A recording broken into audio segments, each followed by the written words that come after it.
Nga parimet e moralit del se prindrit dhe edukatorët duhet të përkujdesen për edukimin e fëmijëve, që t'i edukojnë ashtu që fëmijëve t'u bëhen zakon morali i mirë dhe mirësjellja me të tjerët.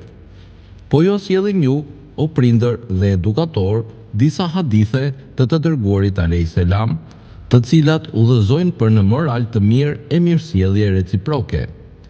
Ahmedi el Hakimi dhe El Begheriu transmeton nga Ebu Hurera se si i dërguari alayhis salam ka thënë: vërtet, unë jam dërguar për të përsosur moralin.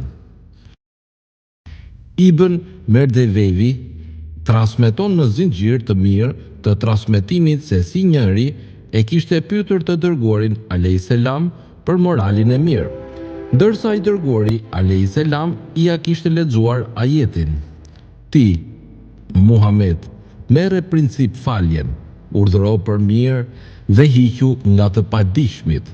Pastaj i dërguari alayhis salam ka thënë: morali i mirë është të bashkëpunosh me atë që e ka ndërprer bashkëpunimin me ty, ti japësh atij që nuk të ka dhënë, ta falësh atë që të ka bërë dëm.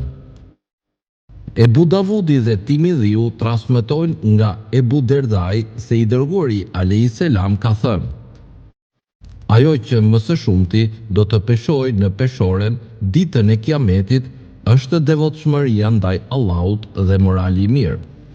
Tirmidhiu transmeton nga Ebi Derri radhiyallahu anhu, i cili ka thënë: një njeri i kishte thënë të dërguarit alayhis salam: këshillom. I dërguari alayhis salam i kishte thënë: kije frikë Allahun kudo që të jesh. I ka thënë: ma jep edhe ndonjë këshill tjetër. I dërguari alayhis salam i ka thënë: pas së keqes bëj mirë, sepse e mira fshin të keqen. Ai prap kërkoi këshill, ndërsa i dërguari alayhis salam i tha: edukoj njerëzit me moral të mirë. Ebu Davudi, Tirmidhiu dhe të tjerë transmetojnë nga Ebu Hurera radhiyallahu anhu se si i dërguari alayhis salam ka thënë: besimin më të përsosur prej besimtarve e ka ai që e ka moralin më të mirë. Muhammed ibn Nasr el Merveziu transmeton se një njeri kishte ardhur nga ana e përparme e të dërguarit alayhis salam dhe i kishte thënë: o i dërguari i Zotit, çfarë është feja? I dërguari alayhis salam i ishte përgjigjur: morali i mirë. Pastaj ky njeri i kishte ardhur të dërguarit alayhis salam nga ana e djathtë, duke i thënë: o i dërguari i Zotit, çfarë është feja? I dërguari alayhis salam i ishte përgjigjur: morali i mirë. Pastaj i kishte ardhur nga ana e majtë të dërguarit alayhis salam, duke i thënë: o i dërguari i Zotit, çfarë është feja? I dërguari alayhis salam i kishte thënë: morali i mirë. Mande i kishte ardhur nga mbrapa të dërguarit alayhis salam, duke i thënë: o i dërguari i Zotit, çfarë është feja? Ishte drejtuar ka ai i dërguari alayhis salam dhe i kishte thënë: a nuk e kuptove? Feja është që ti të mos pezmatohesh. E gjithë kjo është ajo që e ka rekomanduar i dërguari alayhis salam rreth civilizimit shoqëror, rregullave të sjelljes dhe moralit të mirë.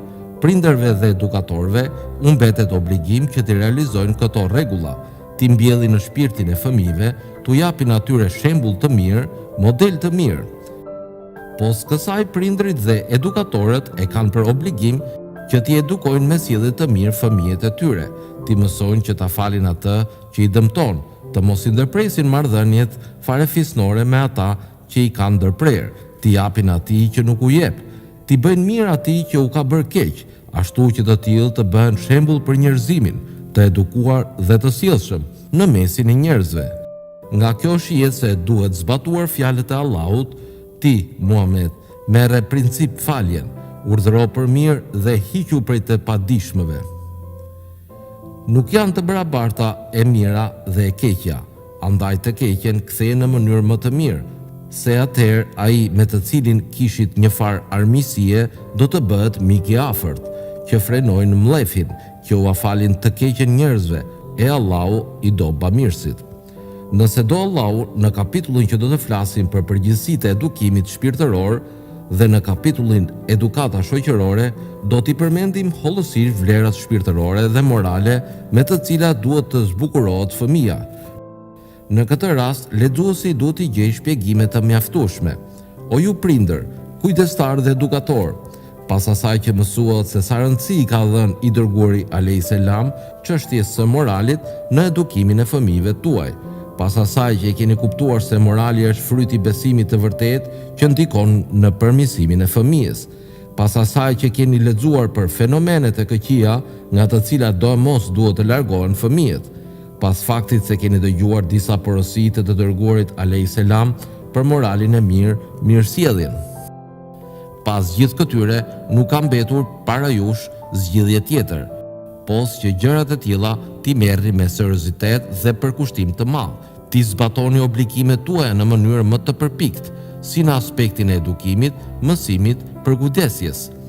Dijeni se nëse jeni shpërfillës ndaj kryerjes së obligimeve ndaj fëmijëve dhe nxënësve tuaj në aspektin e moralit, atëherë padyshim se ata që kanë qenë nën kujdesin tuaj do të jenë të degeneruar, të prishur moralisht, do të jenë rrezik për prishjen e sigurisë e të stabilitetit në shoqëri, do të jetë mjet shkatërrues i shoqërisë, por më keqja është se shoqëria do të kërkojë mbrojtje nga krimet dhe sjellja e tyre keqe. Kijeni frikën e Allahut për fëmijën tuaj, zbatojeni obligimet ndaj tyre, jepeni gjithë mundin tuaj sipas mundësive që keni dhe kryeni të gjitha përgjegjësitë që i keni ndaj tyre, e po qëse e kryeni obligimin tuaj ashtu siç kërkohet, do të shihni se fëmijët tuaj do të jenë të këndshëm në shtëpi, do të kenë vlerë të madhe në shoqëri, do të jenë si dritë dhe ndriçim për shoqërinë, do të sillen shumë mirë me njerëzit. Dhe thuaj, veproni, Allahu do ta shohë veprën tuaj, edhe i dërguari i tij, edhe besimtarët.